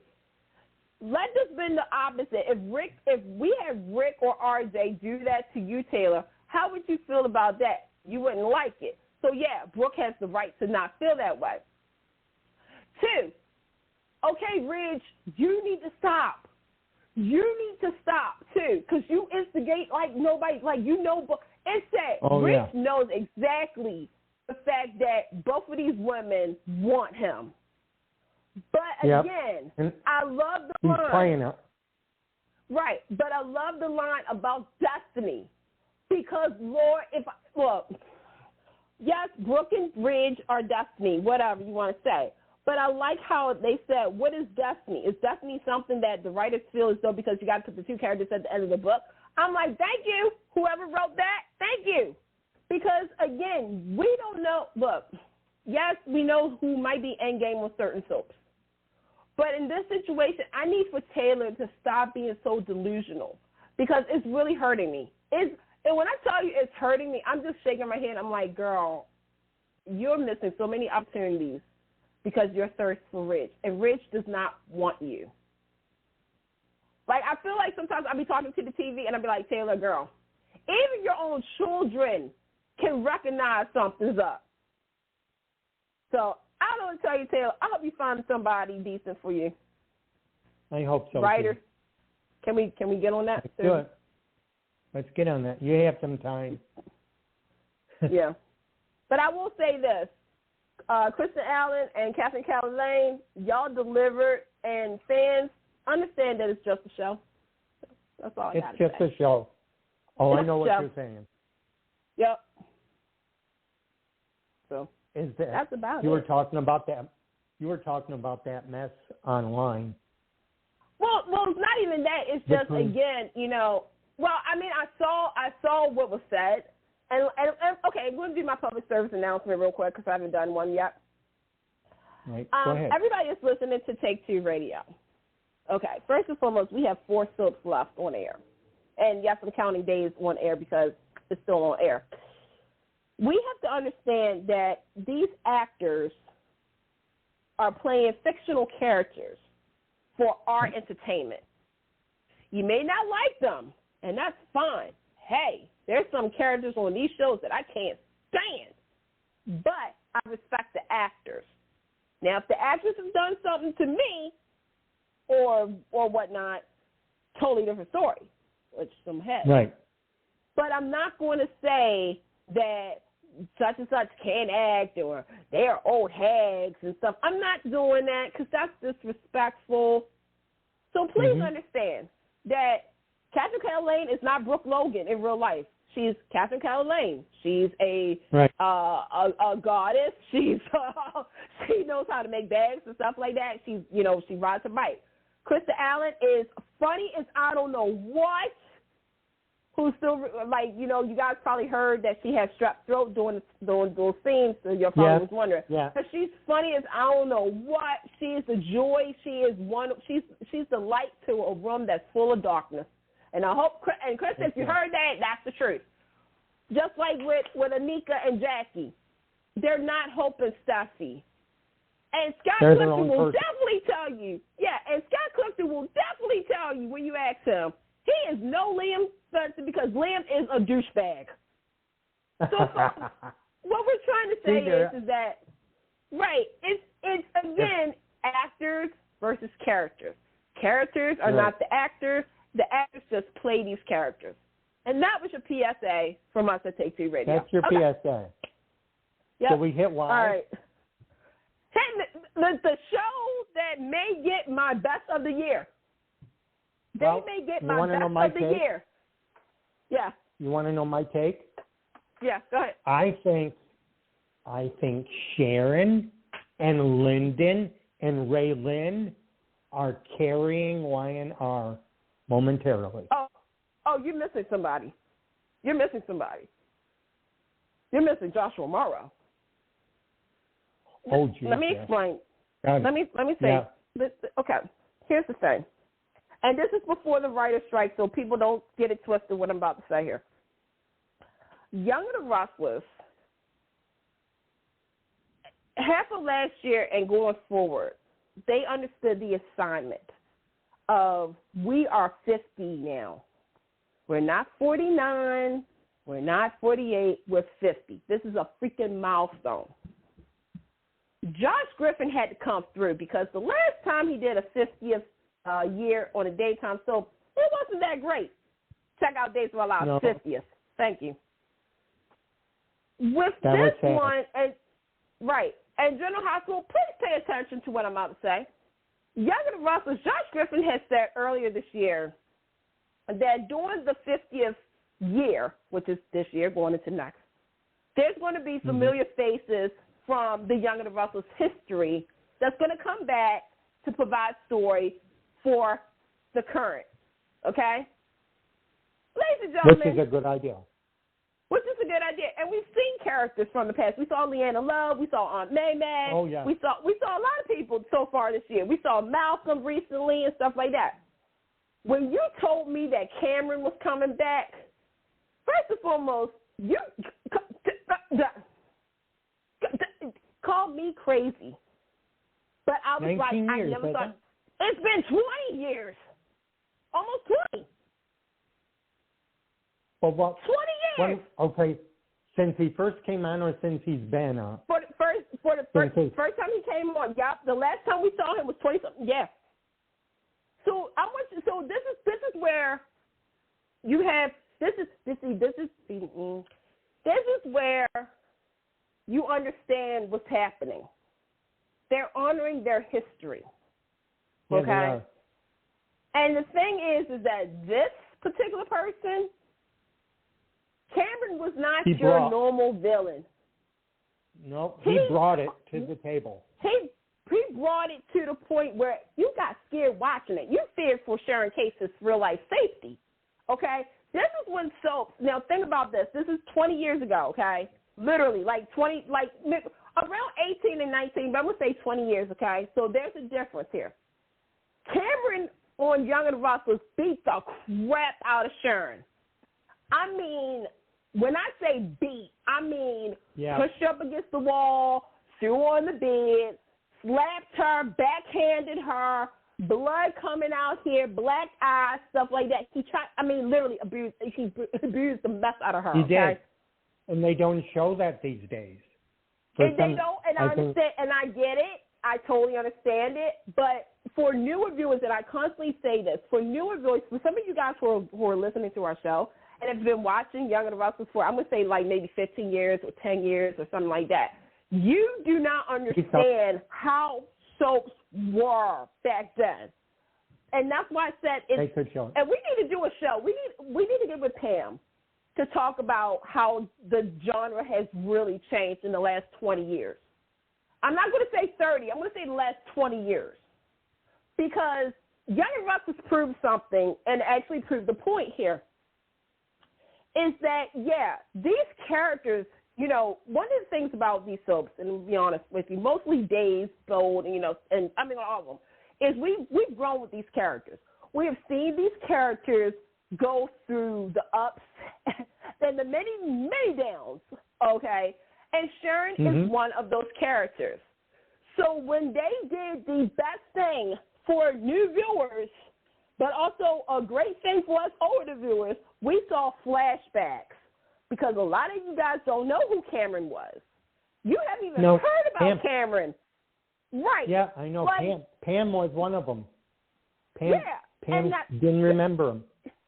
Yeah, and that's fine because, again, we have not heard about this character in almost 20-something years, like in 20 years. We've heard about Sheila. We've heard about patty cakes. We've heard about, certain things. But we have not heard about Cameron. So the fact that, they showed us, and when I say they showed, you guys, they showed us the flashbacks with the music cues and everything else like that. It was like, yes, this is what you need to understand this character's mindset. The fact that they got Nick, okay, because Nick played a really part in this, right, and so did Victor. So did a lot of people played in this Cameron storyline back in the day. So Michael. You have this, Michael, you have this situation of the character who is now out of jail, okay, and he is back with a vengeance. Clearly he's back with a vengeance. He is trying to get back at Sharon, okay? And it's oh my God, this is William J. Bell. This is William J. Bell. This is William J. Bell, and yes, I know some of you guys are like, Candace, you're giving Josh Griffin too much credit here, but this is for right now. This is Young and the Restless to me. This is Young and the Restless to me, where you have Sharon and Nick involved in a storyline together regarding their child. Not only that, but you got Victor and Nikki. And see, when's the last time you've had all of this? Because here's the thing. Sharon and Nick are the equivalent of Victor and Nikki for the next generation. Sorry, folks. Listen to it. Understand it. So when Victor even said, I'm not going to let nothing happen to you. For some of you guys don't understand, Victor has always loved Sharon. She has. Nikki, not so much, but she respects her. But this is the She's going to gateway. respect her. Right. But this is the gateway to also the whole Nick, Sally, and Adam.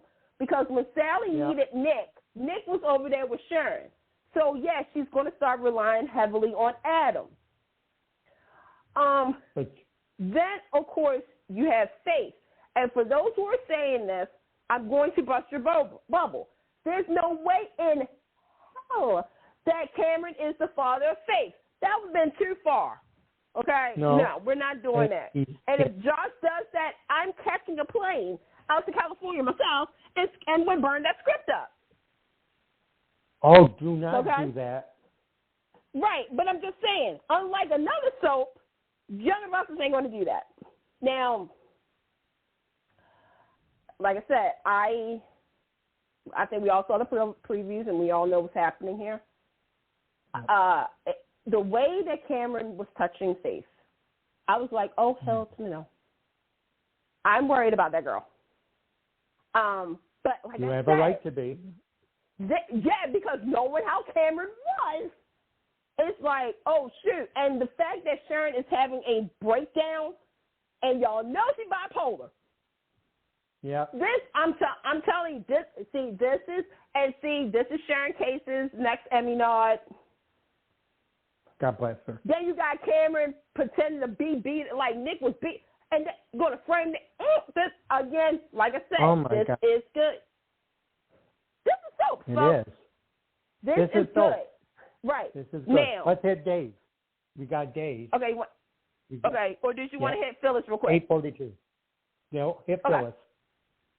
Okay, real quick. I still say Diane got a plan because now, Jack told her she works at Jabot, right? So that's the end for her.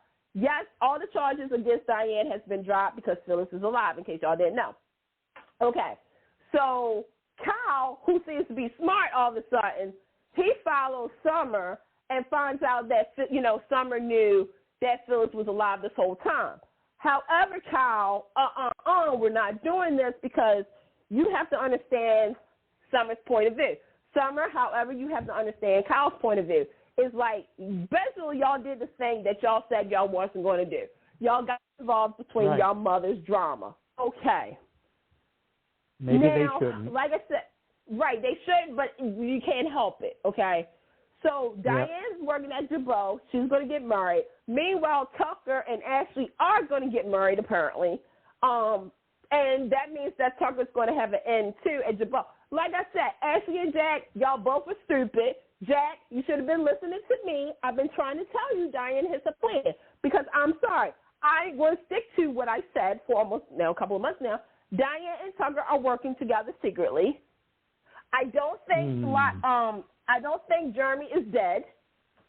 I think the EMT knows something more to the story. And that's all I got to say about it. I like that. I'm going to stay tuned for that. Because think about it. The EMT, was like, I mean, come on now. We watched soaps too long. Like, something is going to go down. And when it does, I want my money, Josh, because I got it. So we got that going on. What else is happening? Real quick. Victor found out about, Nate and Aurora, who is like my favorite character. I love her. They are working to take over, Newman. Victoria and Nate still sleeping together. Everybody is warning Victoria, you should be, carefully watching what's going on here. And in today's episode, Nate and Audra is like, here's toast to Newman. Who's looking at them? Victor. Y'all screwed. They are. Sorry, guys. Y'all screwed. So, let's go over to Dave. Okay. We don't have much time, but we can go into it. Anthony made a good thing because I was keeping him abreast on days. He is about Sloane swabbing herself. I am not into this because because in real life, you would know that was a female in the test. So if they keep it that it's EJ's baby, I didn't see that. I hope that comes up soon. People are going to be mad at me for what I'm about to say. I actually hope it is really EJ's baby. You do hope it is? I really do. I hope so, yeah. Yeah, okay. because that's what I said. More drama from it. Well, it's not only that, but okay. To quote one of my friends, we're kind of over the endgame couples decisions. Yes, we know that Nicole and Eric has been on and off for over 20 years. We know that. But we also know that EJ and Nicole have been a popular pairing for over almost 20 years and lost 2 kids. Mm-hmm. Here's the situation of the situation. And yes, I'm bringing up Jada because that's a topic that a lot of fans, including myself, are questioning. Okay, so was this the point of you having Jada, writers-wise? Is this why Jada could not have Eric's first child? Okay. And I know some of you guys are saying, no, we're not doing that because it was her choice, da-da-da-da. And you're right. It was her choice, her body, her choice. It was her choice. However, even though when she had all those doubts, remember, Nicole did talk to her. Did Nicole make her do it? No. But did Nicole have to say, but did Nicole have to say, it's going to be hard? Did she have to do all that, plant that little voice of doubt in her head? No, she did not. She laid the bed for her. Right, she literally smoothed the bed over after Jada kind of made it, right? Okay. Mm-hmm. So now we got Nicole saying to EJ and Eric, well, you guys need to stop, but we all need to come together and everything like that. Now, keep in mind, folks, because I know some people was like, well, wait a minute, hold on, Nicole can have a baby now. Nicole could always have a baby. The problem was that she couldn't carry it full term because of the scar tissue within her uterus. The more you know. Right. So that's the reason why she could not carry, she was afraid. Okay. Now, it would be too easy for this baby to be Eric's child. Because Eric and Nicole deserve the child. It would be. But for me, like I said, okay, when they had Salome pull a Sammy Brady, and I call it a Sammy Brady, I'm now corn phrasing it. Because I'm like this. All right, the chances of Eric being the father of that baby is probably 110 considering all the things. But I'm like, EJ deserves to be a father too. So I'm like, here we go, Dave. Here we go again with this whole which fandom is going to get what they want. So I kept saying, unless you show me that Salome did not take the test, didn't take the sample or anything, I said, I need to see what Salome did. I thought maybe she, ran it under some water. But the fact that she swabbed herself, I was like, see, now that's villain 101. That's a villain 101. Okay. Yep. And because, again, go ahead. Yeah, so I hope they show, you think they're going to show that the test proved that was a female swab, or I would love to see how they will explain that because, you're right. They do showcase the DNA sample if it comes from a man or a woman. You're right. But I'm going to say because it's Days of Our Lives, they're probably not, unless there's more to the story. So they'll bring it up when they think they have to. Right. But for right now, Nicole and EJ are having a baby. And I'm fine with that. I'm fine with it right now, yep. So. Fine with that. So we got that going on. You got that going on. Then we have, let's see. Oh, Chad is remembering Abigail because yesterday was the anniversary of Abigail's death. And he broke my heart again, Candace. Well, I mean. He was getting it. I was choking up. When did I watch it? Oh, I watched it this afternoon, yeah. Yeah. I was choking up. I choked up time. too. Because, well, I'm confused, Dave, because it does seem like, all right, you have him already in a relationship with Stephanie, quote unquote. Yeah. But to me, I feel as though something was out of place because, again, I get that he's dating, but he still has his wedding ring on. I get that he now feels as though it's now time to let her go. I feel as though this is backwards. I feel as though you should have had him do this after he, was sort of thinking about being more intimate and committed to Stephanie instead of the vice versa. But I'll take what I can, and I still don't think Abby is dead, but that's another story for another day. That's another story. We could write that ourselves. I could totally write a whole episode where Jack and Jennifer would actually have been there too today, but that's just me. Let's see what else happened. What else we got? The Mirror Sisters. I love them. I'm going to say this. I don't trust Megan. I don't trust Kristen, and that's fine with me. That's fine with me. I'm fine with that. I know. But Stephanie and Gabby, y'all trusting too many. You trusting too hard. And I think this is going to be the setup to whatever happens to Gabby. Oh, that she's going to get kidnapped? I think she's going to be probably kidnapped or chased out of town. I don't think she's going to die, like some people think. I think something's going because I don't know. Did I not know. see Blake? Did I not see Blake Barris in one of those? I think you online with her. Or what? I think so, but I'm not too sure. They're hinting that it might be Nick might have something to do with that. They're hinting with that.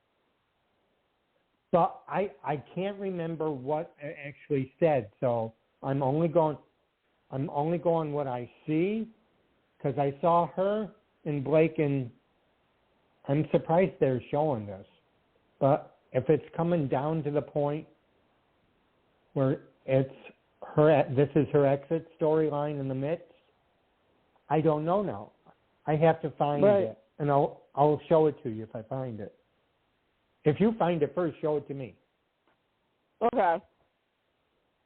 But, no, I mean, that's the thing is that, there's so much going on because you got now Megan wants Kristen to marry Dimitri, which is like, okay. But you they're got settling Tony, on Gwen right now. Right, who's fixated on Gwen. Then you got Leo also kind of looking at Dimitri too, so I'm like, okay, let's go there. And then you got, I don't even want to talk about this, but I'm going to really throw it in real quick. Talia and Jade. Jade's telling Talia, like, it could be emotional, physical abuse because there's more than abuse than meets the eye. So I don't know if that is a leeway to something that happened in the past, but I really don't care about Colin. I'm sorry, y'all. I really don't. Let me see. What else is going on? Bonnie found out that Sarah's pregnant and it was Xander's baby. Bonnie can't keep her mouth shut. Sarah's like, please don't tell nobody. Yeah, she hired Justin, which I'm like, okay, look, I don't need for this to be Xander's baby. I'm sorry, y'all. I really don't. Because I don't know why everybody got to have a baby. I don't know. It seems like it's the thing to do. Don't you think? Well, here's the thing. Let's not think that. Way out. Yeah, and see, that's the problem. It's an easy way out. Everybody got to have a baby. Easy way out. Easy way out. But speaking of kind of a easy way out, Subway, real quick before we go. The Paulina, Nurse Whitney, AIDS storyline. Oh, geez. Let me just say this. This is comedy at its best. We got not only, okay, so check this out. Here's how, real quick, Days of Our Lives, Ron Carvati and crew. Y'all had the plan to save Demir Enterprises. Like I said, if anybody saw that cover, some of you guys probably didn't get the inside joke. They were making fun of the Plan to Save Days of Our Lives on those Soap Opera Digest covers. You know you've seen them a few times, right? Okay. Then you have the ultimate. We saw pictures of Jack K. Harry and Kim Coles, and we kept saying, why do they favor each other? Is Paulina going to have a twin sister or what?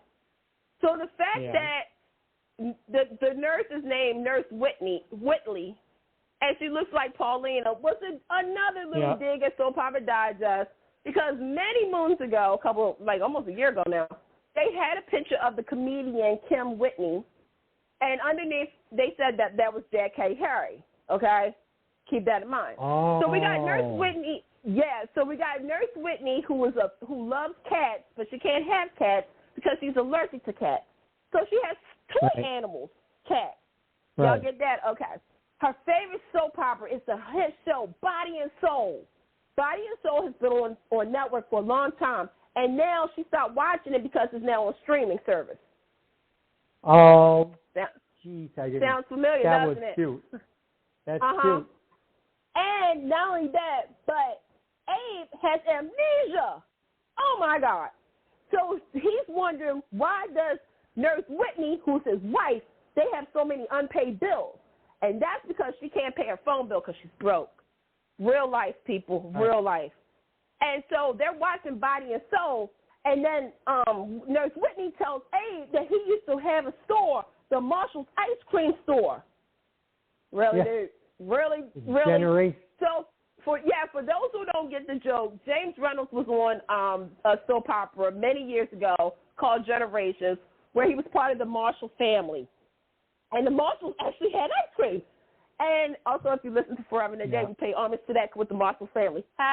So Abe is he's like, I can't believe I watched this show. Do I really like this show? And Nurse Whitney say, honey, we have so many tapes and DVDs of our favorite soap opera.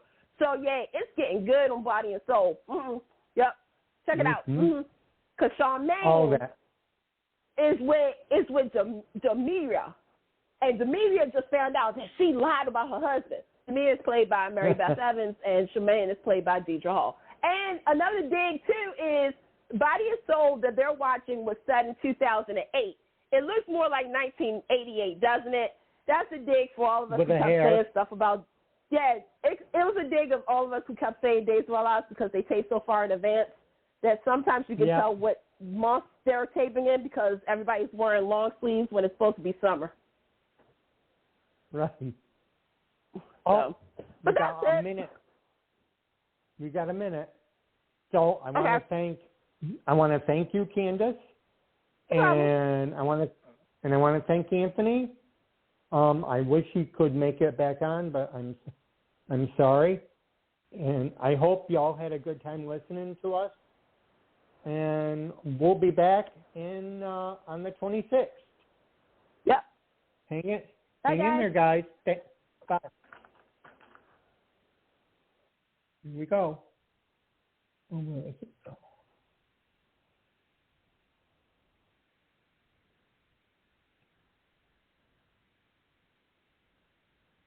Get connected with Take-Two Radio on Facebook or Twitter at Take-Two Radio. For email updates on future shows, follow at Blog Talk Radio. For previous episodes, upcoming guests, and more, visit Take2Radio.com.